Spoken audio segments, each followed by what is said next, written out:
नमस्कार श्रोताओं।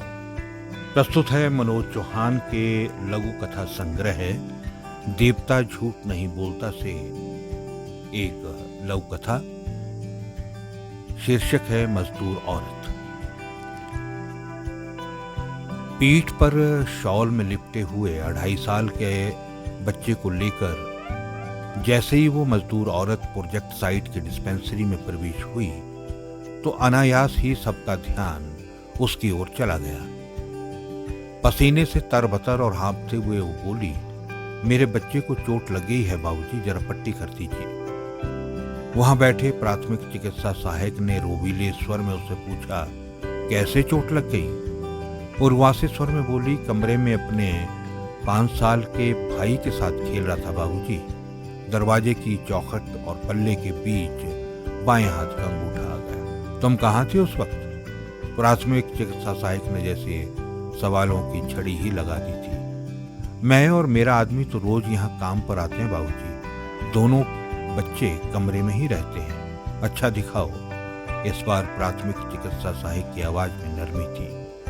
मजदूर औरत ने अपने बच्चे को पीठ से उतारकर गोद में लिया जो दर्द से कराह रहा था। जैसे ही प्राथमिक चिकित्सा सहायक ने बच्चे की उंगली पकड़ी तो वो जोर जोर से रोने लग गया।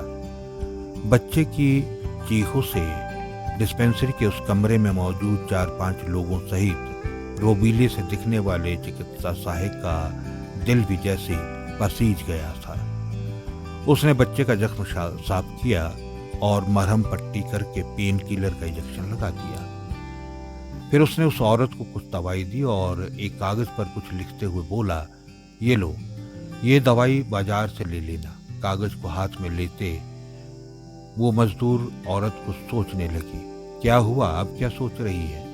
चिकित्सा सहायक के स्वर दोबारा से तल्ख हो उठे थे। तभी वहां बैठे साइट इंजीनियर शेखर, जो अभी तक एक जरूरी फोन कॉल अटेंड कर रहा था, ने उस औरत को सहज बाहों से कहा, आपके बच्चे की मरहम पट्टी कर दी है, अब आप घर जाइए और बाजार से दवाई ले लीजिए। इतना सुनते ही उस औरत की आंखों में आंसू आ गए।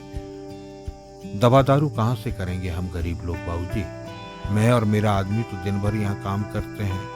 हमारे गांव में पिछले साल बाढ़ आई थी जिसमें खेत खलियान मकान सब बह गए। हमारे गांव वाले घर में हैं और लोग भी हैं जिन्हें हर महीने रुपए भेजने पड़ते हैं, इसलिए यहाँ दूर परदेश में मर खप रहे हैं। ये सुनकर शेखर ने जेब से कुछ रुपए निकाले और उस औरत के हाथ में थपा दिए और भावुकता के आवेश में बिना कुछ कहे ही कमरे से बाहर निकल गया। वो औरत निश्चल नेत्रों से हाथ जोड़ उसे देखती रही।